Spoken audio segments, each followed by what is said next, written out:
2 Samuel, capítulo 24, do verso 18 ao 25, que diz assim: naquele mesmo dia, Gade foi dizer a Davi: vá e edifique um altar ao Senhor na eira de Araúna, o jebuseu. Davi foi para lá, em obediência à ordem que Gade tinha dado em nome do Senhor.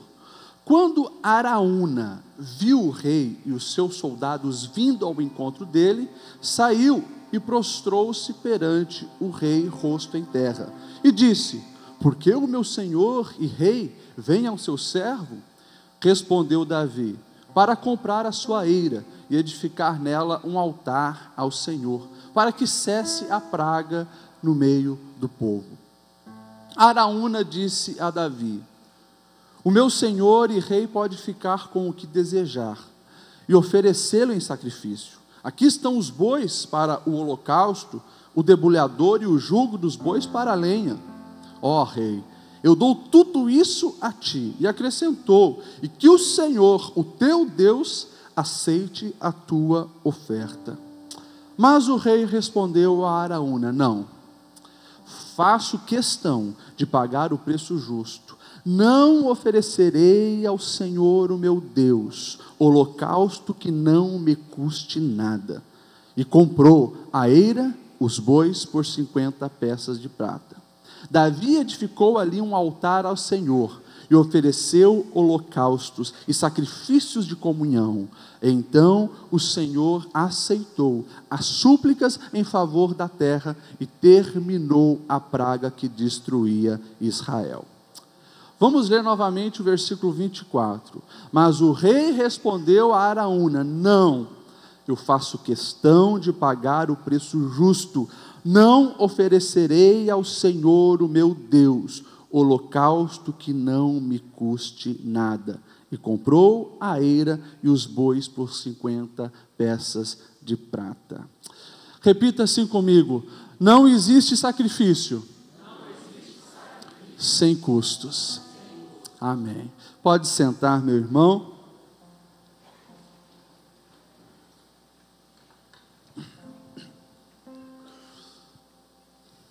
Nessa manhã, como eu falei, o Espírito Santo foi trazendo à minha memória algumas coisas a respeito do custo de servir ao Senhor, o custo do Evangelho. Nessa semana, foi na quarta ou quinta-feira, fui fazer uma visita na casa de uma pessoa, e já não é a primeira vez que isso acontece, algumas vezes já aconteceu, onde a pessoa diz: pastor, faz um ano e meio que eu estou indo na igreja, 1 ano e meio que eu estou servindo ao Senhor, mas eu sou de uma família muito tradicional católica, pastor. Então a gente ainda tem ali uma santazinha, a gente tem ali uma estatuazinha, né? E algumas visitas que eu já fiz esse ano, pelo menos 2, eu me deparei com essa cena. Você vai na casa da pessoa, mas ela continua ligada à idolatria, continua na prática de coisas erradas. Um dos atendimentos desse ano que me chocou, no atendimento pastoral, e pastor é isso mesmo, está ali para ver todos os casos e tentar ajudar, e muitas vezes puxar a orelha, mostrar o caminho, apontar o dedo e dizer: você está errado. Um caso de uma pessoa que está há mais de 3 anos, servindo ao Senhor aqui conosco, mas tem caso extraconjugal, já mais de 5 anos, a esposa não sabe, mas vive de aparência. Eu tenho visto justamente isso na nossa geração, uma geração que distorceu o conceito da graça de Deus, uma geração que acha que a graça de Deus não exige nenhuma responsabilidade nossa, confundiu que a graça realmente é um favor imerecido de Deus, que nos resgata, que nos traz de novo para a vida com o Pai. E eles acham que é só esse caminho, né? É o monergismo, não, o Senhor já fez por mim, então eu não preciso fazer nada. Claro que nós não podemos fazer nada para sermos salvos. Nós não temos poder, não temos competência, não temos qualificação para assumir o sacrifício e dar-nos a salvação a nós mesmos. É tudo pela graça, mas a partir do momento que nós temos um encontro real com a graça de Deus, isso envolve responsabilidades. A partir do momento que a graça entra na minha vida, frutifica, gera vida, eu não posso mais continuar agindo da mesma maneira. E o Senhor, Ele espera que nós venhamos fazer a nossa parte. Assim como toda aliança, as duas partes precisam cumprir o seu papel, nós sabemos que Deus é fiel para cumprir a dele, e mesmo quando nós somos infiel, Ele permanece fiel. Mas existe essa responsabilidade da nossa parte, em sacrificar algumas coisas, e renunciar a algumas coisas. E por isso o Espírito Santo trouxe esse versículo ao meu coração. Nós sabemos um pouco desse contexto histórico, de Davi, quando compra a eira de Araúna. Davi já estava aqui na sua velhice, um velho rei, um dos homens que tinha vivido, talvez mais do que a maioria da sua época, intensas experiências com o Senhor, um homem que falava com Deus de perto, e que o próprio Deus deu o conceito que era um homem segundo o coração dele, um homem que errou muito também. Aqui já tinha acontecido lá o seu adultério, aqui já tinha acontecido as suas fugas, seja de Saul, depois do seu filho Salomão. Aqui já estava no final da vida, velho, mas cai num momento de bobeira, com permissão de Deus, porque o povo também estava com práticas imorais. E nós vemos justamente Davi fazendo algo que enojava o Senhor, que é colocar o seu orgulho acima do Senhor, colocar a sua pessoa, colocar o seu umbigo, muito mais do que adoração ao Senhor. E ele manda fazer um recenseamento. Já expliquei várias vezes para os irmãos que em toda a antiguidade, as guerras elas eram vencidas pela quantidade de soldados que o exército tinha. Todo mundo sabia que se você tem 1000, você não pode enfrentar um exército de 10.000 que você vai perder, a não ser quando há uma intervenção divina. E nós vemos o Senhor na história fazendo muito isso. Caso de Gideão, caso de Josafá, caso de outros reis e líderes. E por isso o nosso Deus ficou conhecido como o Senhor dos exércitos, aquele que não importa a quantidade de soldado, a quantidade de força, quando Ele está presente, aquele povo é campeão, quando Ele está presente, Ele dá vitória para quem Ele quiser. Esse é o nosso Deus. Mas Davi, no final da vida, talvez numa bobiça de velho, que alguns quando ficam idosos ficam bobo.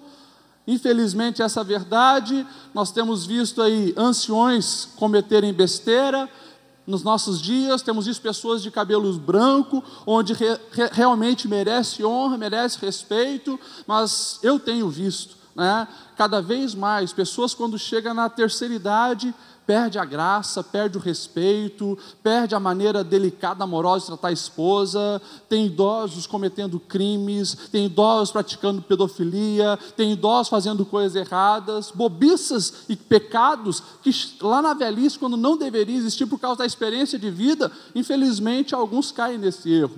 E Davi, na sua velhice, caiu no erro de fazer o recenseamento. E ele chama então Joabe e diz: Joabe, eu quero um recenseamento. O próprio Joabe, que não era rei, que nem tinha tanta intimidade com o Senhor como tinha Davi, ele diz: tem certeza disso? Nós não precisamos, que o Senhor multiplique os nossos exércitos, mas nós não precisamos de recenseamento. Mas Davi queria números, queria ver quão grande era o majestoso império que ele havia construído. E depois de alguns meses, a Bíblia diz que foram pelo menos 9 meses e 20 dias, lá chega o resultado. Em Israel, há 800.000 homens preparados para a batalha, e em Judá, há 500.000 homens preparados para a batalha. E talvez quando o coração de Davi ia ficar feliz, nossa, como nós somos uma potência, a mente dele já começa a acusar. Ele começa a perceber o erro que fez. E aí um diferencial de Davi de muitas pessoas, né, que são orgulhosas, Davi na mesma hora já se arrepende, já se humilha e se lança aos pés do Senhor. Então Deus manda lá um profeta chamado Gade. E Gade diz então para Davi: olha, o teu pecado tem punição. E você tem 3 opções. Ou você escolhe 3 anos de muita fome para a terra, ou 3 meses onde o teu inimigo vai te perseguir e você vai ter que fugir, ou 3 dias de peste sobre a cidade. E Davi então diz: cair nas mãos dos homens é muito ruim, eu prefiro cair na mão de Deus, porque Deus ainda é misericordioso. E nós vemos então Davi escolher a última opção, e durante 3 dias vem uma peste sobre a cidade, e 70.000 homens morrem. Nessa matança, Davi já angustiado, e antes do versículo que nós lemos, se você ler o versículo anterior, você vai ver Davi se humilhando, dizendo: não, Deus, o pecado foi meu, não é justo que o povo morra.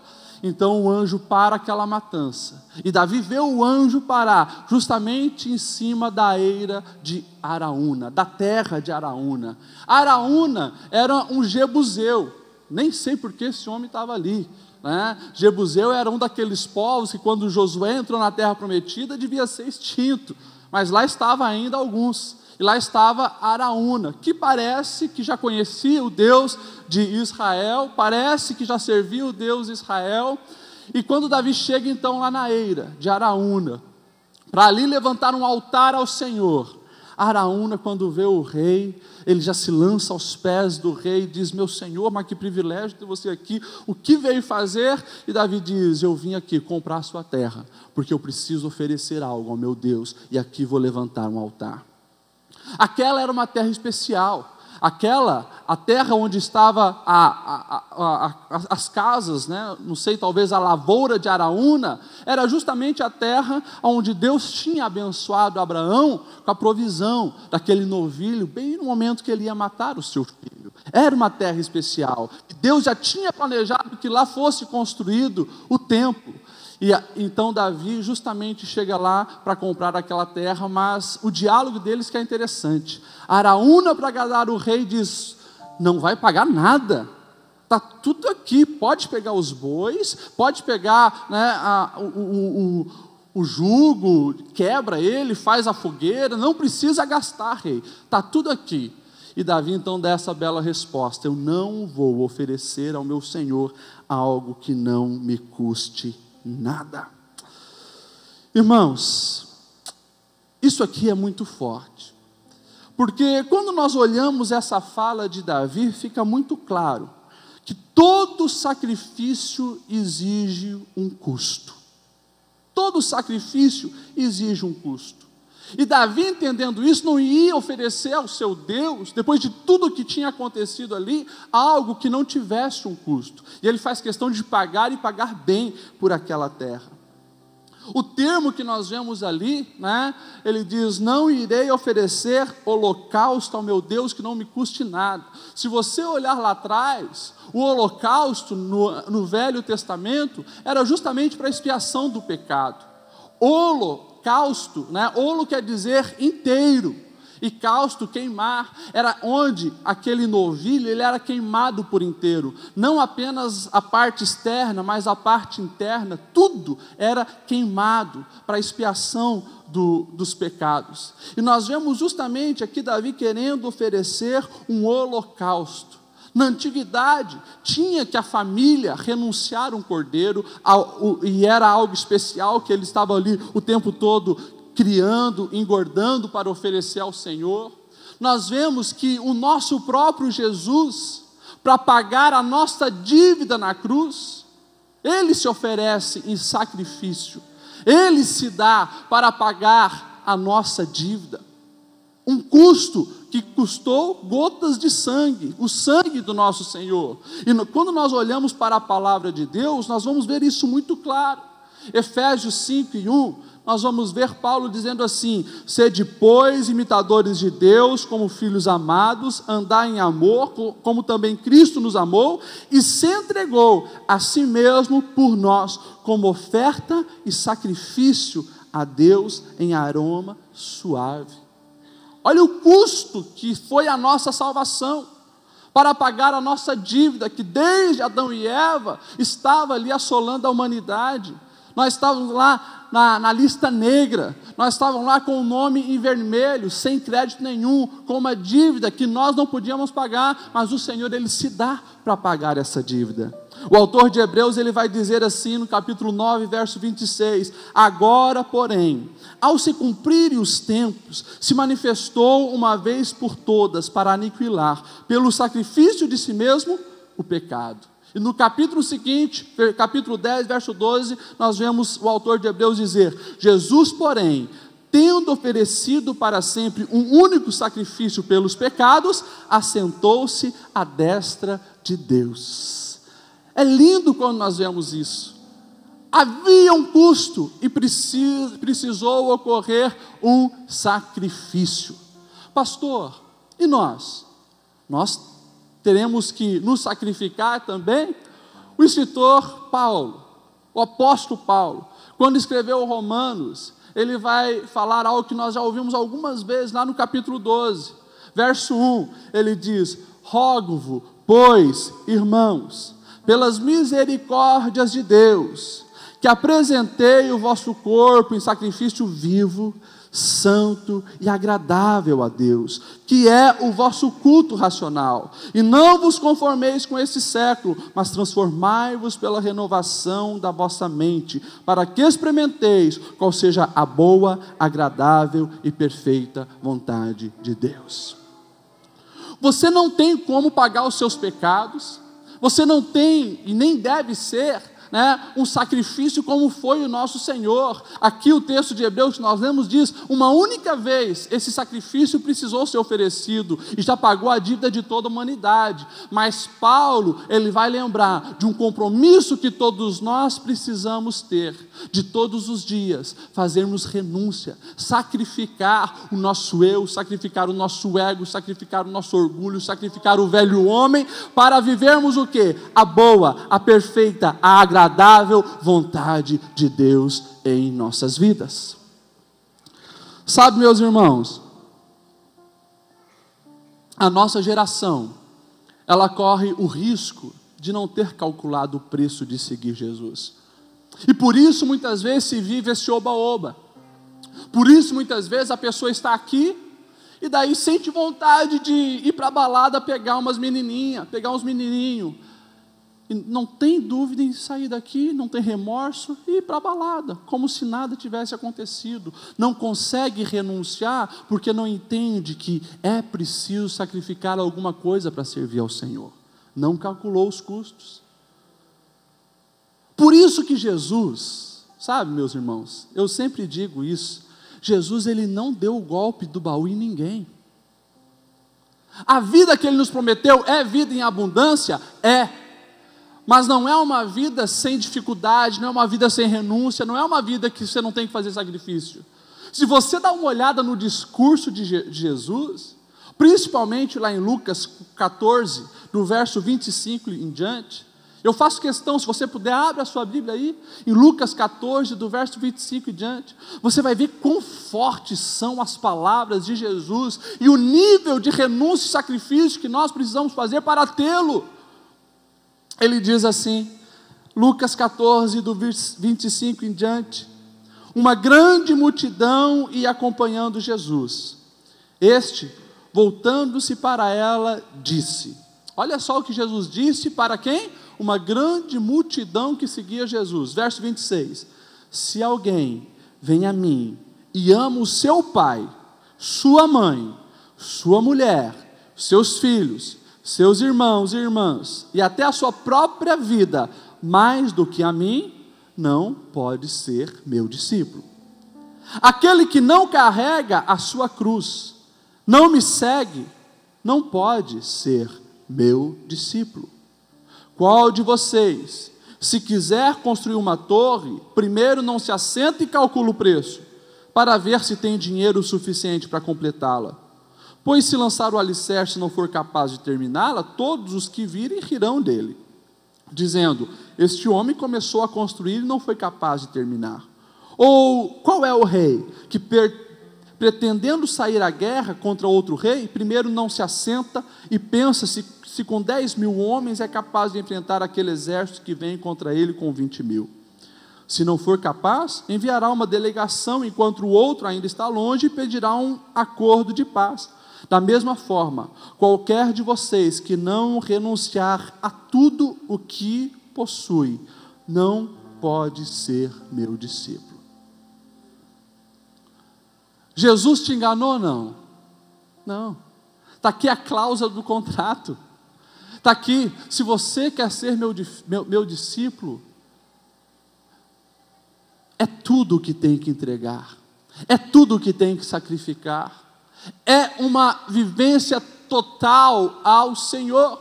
Ele deixou bem claro, tinha uma multidão seguindo, e se nós olharmos lá para João 6, nós vamos ver mais uma multidão seguindo Jesus. Jesus é duro nas suas palavras, a ponto de ficar só os 12, e Jesus ainda olha para os 12 e diz: vocês também não estão a fim de vazar, não querem ir embora?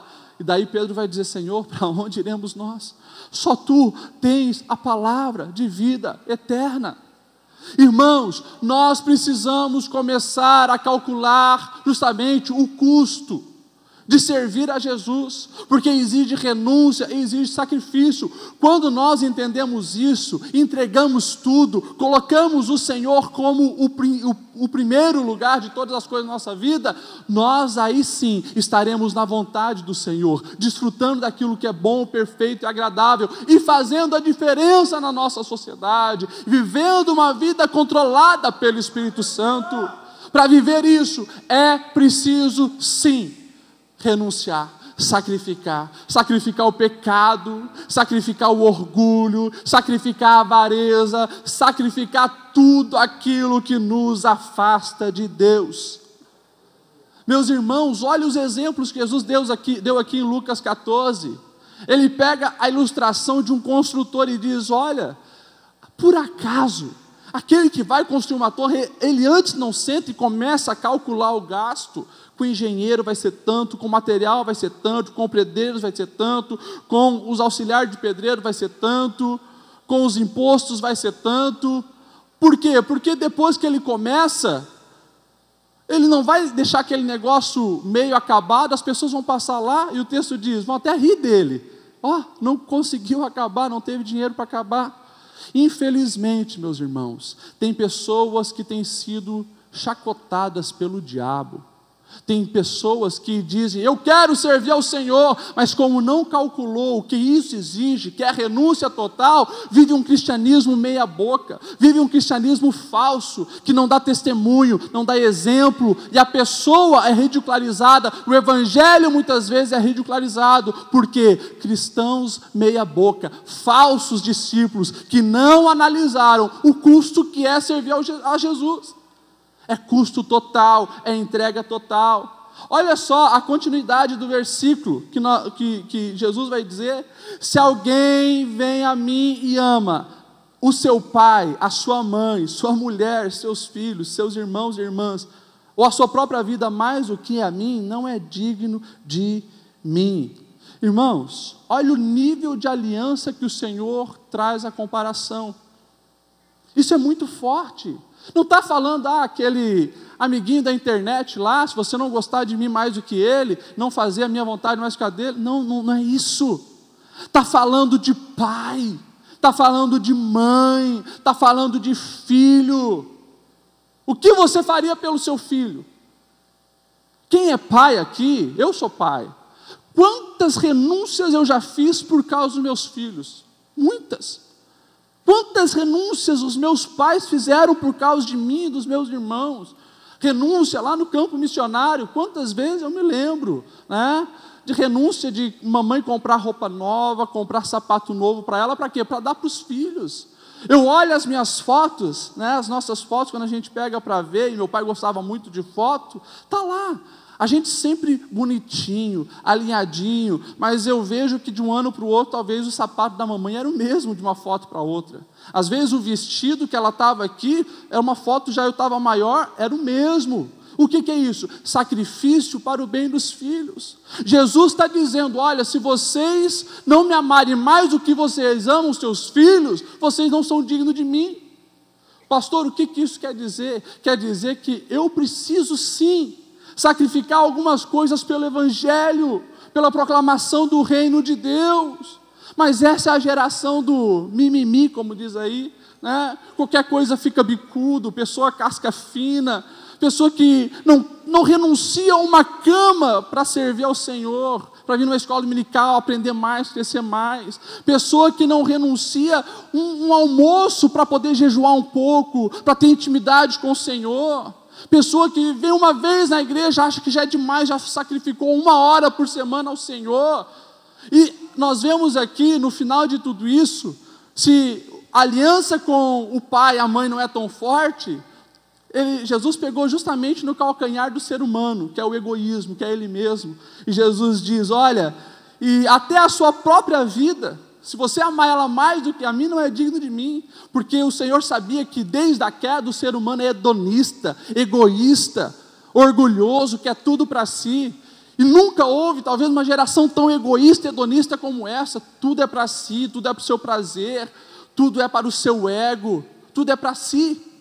E Jesus deixa bem claro, ei, se você não consegue renunciar um prazer da carne, se você não consegue sacrificar um momento de lazer que você teria ter, do teu lazer, por mim, tu não é digno de mim.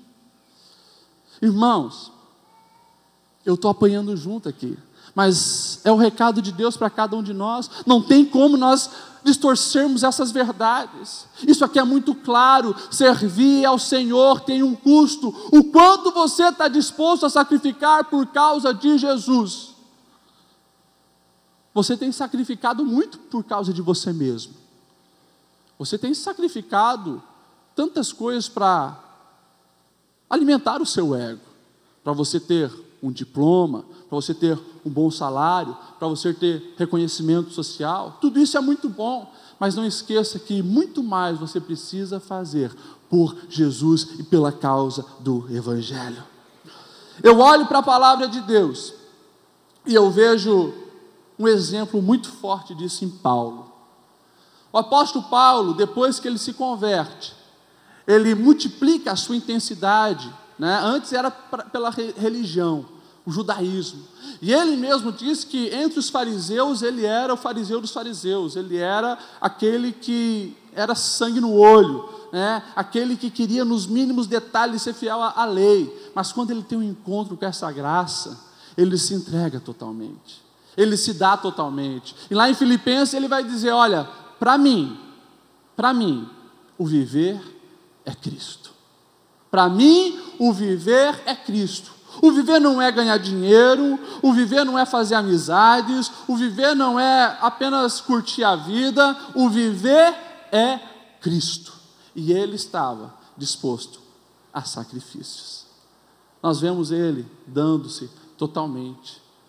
Ele passa por naufrágios, açoites, apedrejamento, passa por tudo. Por quê? Pela causa do Evangelho. Meus irmãos, o Espírito Santo, ele nos conduz hoje a essa reflexão. O que você tem renunciado para servir ao Senhor? Talvez a pergunta certa é, qual o seu conceito de servir ao Senhor? O padrão de como nós devemos ser sempre foi e sempre será Jesus. Ele se entregou totalmente para fazer a vontade do Pai. Ele se entregou totalmente para fazer aquilo que agradava o Pai. Qual é a vontade de Deus para a sua vida, jovem? Qual é a vontade de Deus para a sua vida, meu irmão, minha irmã? O que o Senhor já falou para você que quer que você faça, mas você não consegue sacrificar? O que o Senhor tem falado para você, que você deve abrir mão disso, e você não consegue? O Espírito Santo hoje nos confronta. O Espírito Santo hoje puxa a nossa orelha sim, para dizer: ei, quer me seguir? Vai ter que ter renúncia. O Evangelho, meus irmãos, não é para casca fina. O Evangelho é renúncia total. O Evangelho é entrega total. E Jesus deixou sempre claro isso: ou é tudo ou é nada. Aquele que descobre uma pérola naquele terreno, ele não hesita em ir lá, voltar, vender tudo, abrir mão de tudo, tudo aquilo que ele tinha juntado na vida, tudo aquilo que ele tinha conquistado. Ele abre mão daquilo para quê? Para poder ficar com aquele terreno e ter aquela pérola de grande valor. Isso é o Evangelho. Existe algo mais importante do que Jesus na sua vida?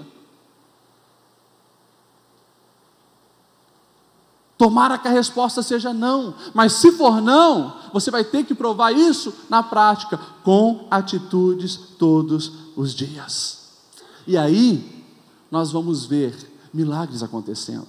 Como Davi viu, no momento que ele faz aquele sacrifício ao Senhor, a continuação do texto diz: o Senhor se agradou do altar e do sacrifício de Davi.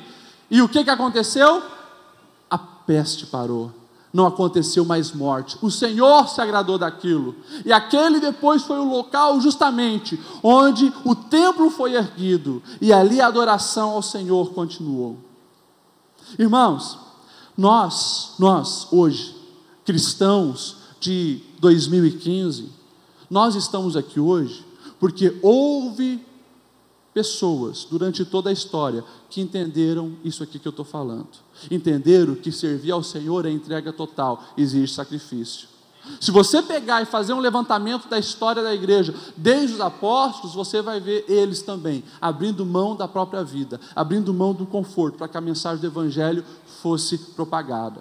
Você vai ver durante os avivamentos, você vai ver durante a reforma protestante, você vai ver durante o movimento pentecostal, pessoas que fizeram renúncia e desejaram realmente fazer a vontade do Senhor.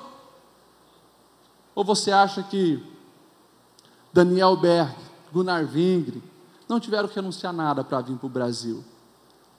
Dá uma olhada quanto tempo eles ficaram longe da família, saíram do frio, vieram para o calor, sofreram um monte. Renúncias, para quê? Para cumprir a vontade do Senhor.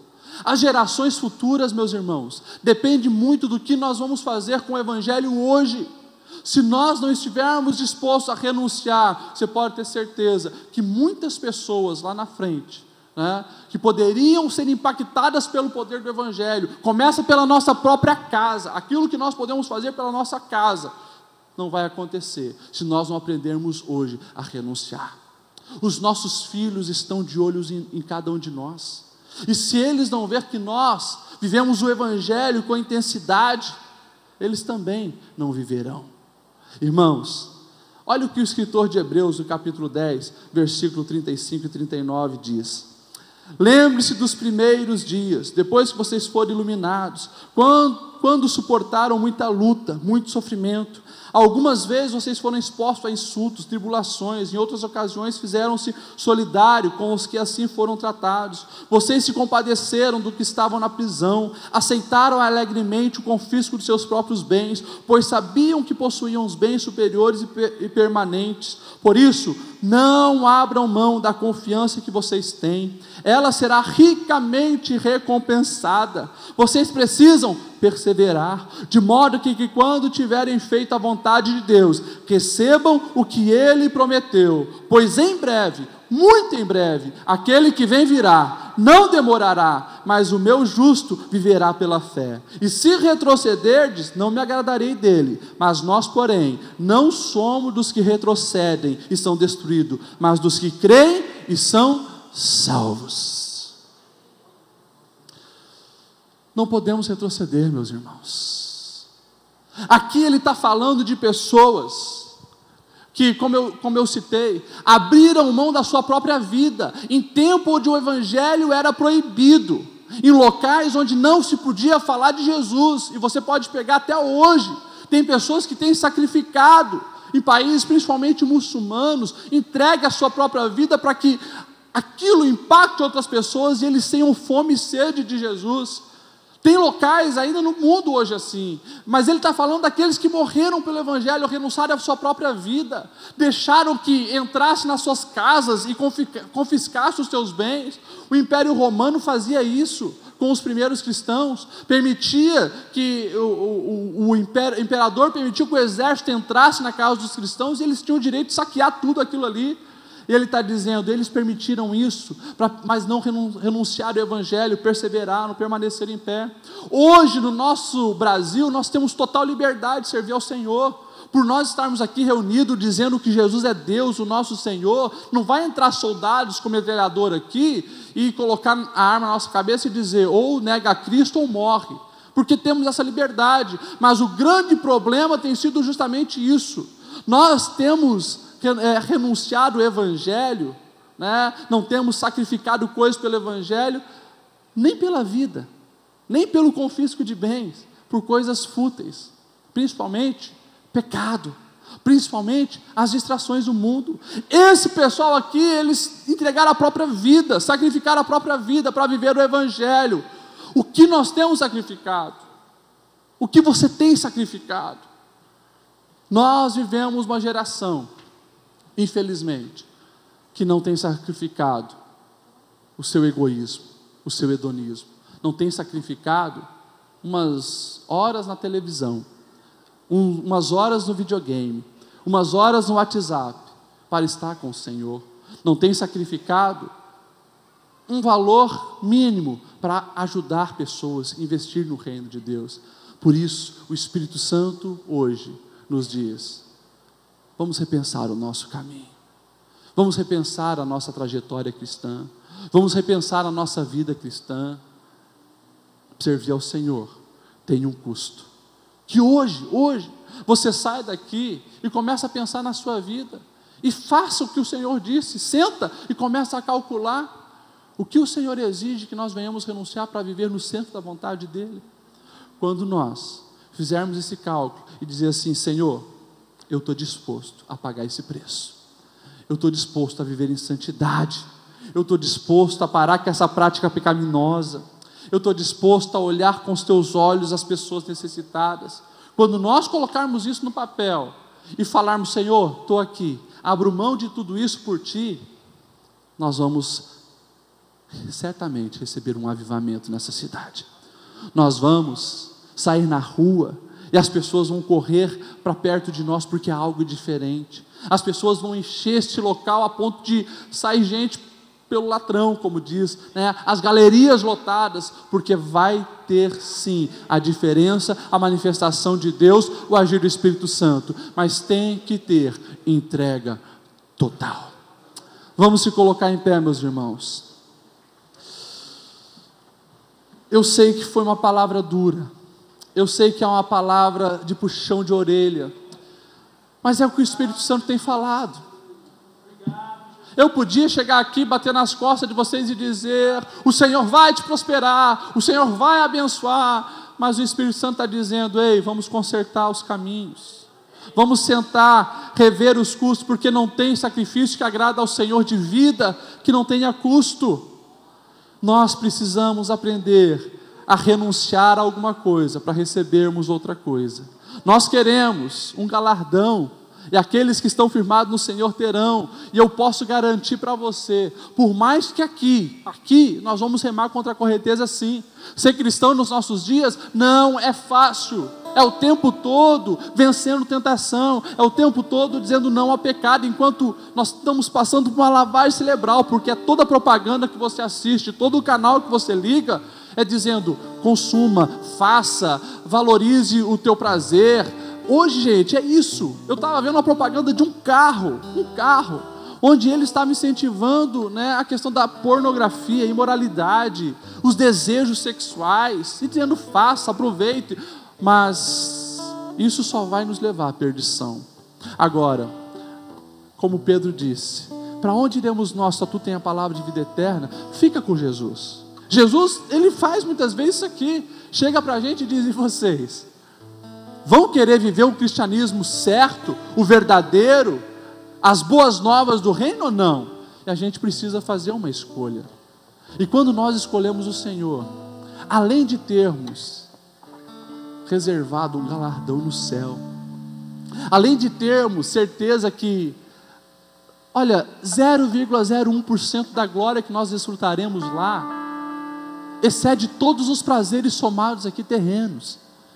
Além de termos esse galardão, você, a partir do momento que toma essa decisão, você já tem aqui, nessa caminhada melhor da vida, que se chama Deus na nossa vida, o Espírito Santo no nosso coração, o amigo, o companheiro de todas as horas guiando o nosso passo, tirando a ansiedade que tem aprisionado tantos corações, tirando o fardo da vida que gera insegurança. O Espírito Santo, Ele vem, faz morada, guia a nossa caminhada e faz justamente a gente entender o propósito da nossa existência e não viver perambulando por tantos lugares sem encontrar o sentido da vida. O Espírito Santo hoje chama a nossa atenção e que a minha fala, a sua fala seja parecida com Davi. Eu não vou oferecer ao Senhor algo que não me custe nada. Eu não vou dizer que eu sou cristão se eu não negar a minha carne. Eu não vou sair dizendo que sou da Assembleia de Deus, até levar uma Bíblia aqui perto do sovaco, só para impressionar, só para chamar atenção, se eu não consigo vencer o pecado, se eu não consigo amar o Senhor e dedicar-me ao Senhor mais do que as pessoas. Há um custo, e que nós venhamos entender isso nessa noite. Eu quero que você feche os seus olhos e nós vamos orar nesse momento. Pastor Linders, faça essa oração. Feche os seus olhos. É um tempo de arrependimento na nossa vida. É um tempo de arrependimento. É um tempo de arrependimento. É um tempo de convencimento de pecado. É um tempo de reconhecermos perante o nosso Deus que temos sido falhos. Faça essa oração, você reconhecendo diante do Senhor que você tem andado indisposto a pagar o preço. E que tantas e tantas vezes você oferece a Ele algo barato, ofertas baratas, adoração barata. É tempo de arrependimento e é tempo de conserto. Nós estamos diante da mesa do Senhor e nós não vamos participar indignamente dessa mesa. Senhor, no nome de Jesus, nós ouvimos a Sua palavra. Nós ouvimos a Sua palavra e sabemos, ó Senhor, que o Senhor falou conosco. Falou conosco, Senhor, porque há no nosso coração nesse momento, há no nosso coração nesse momento um movimento do Teu Espírito. Há no nosso coração nesse momento, Senhor, uma ação poderosa do Senhor. E essa ação poderosa é a palavra do Senhor, que ainda está nos prescrutando, ainda está nos penetrando e discernindo as intenções do nosso coração. Sim, Senhor, nós confessamos os nossos pecados. Sim, Senhor, nós confessamos os nossos pecados. Sim, Senhor, nós confessamos a nossa preguiça tantas vezes. Sim, Senhor, nós confessamos o apego que nós temos ao alimento e que nos impede de jejuar tantas e tantas vezes. Sim, Senhor, sim, sim. Sim, Senhor, nós confessamos que tantas vezes nos deixamos levar por essa onda, Senhor, que rouba o nosso tempo, e aí a gente passa tantas vezes, ó Deus, horas e horas distraídos, atualizando informações para gente que não conhece a gente, para enganar a gente não sabe quem. Nós reconhecemos isso, nós confessamos isso essa noite. Nós confessamos isso essa noite. Nós confessamos, Senhor, que tantas vezes, tantas e tantas vezes, a gente tem sido negligente com a casa do Senhor, com a congregação. Tantas e tantas vezes temos feito a tua obra relaxadamente. Tantas e tantas vezes temos negligenciado, ó Deus, a adoração familiar, o culto nos nossos lares. Tantas e tantas vezes a gente vai ler a sua palavra e 5 minutos depois a gente já está com sono, Senhor. Tantas e tantas vezes isso acontece. Tantas e tantas vezes. Nós nos arrependemos nesse momento. Nós nos arrependemos nesse momento. Nós confessamos as nossas transgressões e as nossas culpas diante do Senhor, ó Deus. E nós te pedimos, dê-nos uma oportunidade mais. Dê-nos mais uma chance, Senhor. Que a tua graça uma vez mais se renove sobre as nossas vidas. Dê-nos uma chance mais. Dê-nos uma oportunidade mais de sermos diferentes, de fazermos diferentes. Dê-nos mais uma oportunidade, Senhor, de vivermos uma vida de adoração, uma vida em que a gente não vai ter receio de pagar o preço que precisa ser pago para viver em fidelidade ao Senhor, no meio dessa geração perversa, no meio dessa geração corrupta. Dê-nos uma chance, Senhor. Dê-nos uma chance uma vez mais. Dê-nos uma chance uma vez mais. Deus, dê-nos uma chance uma vez mais. Assim nós oramos no nome de Jesus, o teu Filho. Aleluia. Você pode aplaudir o Senhor por isso?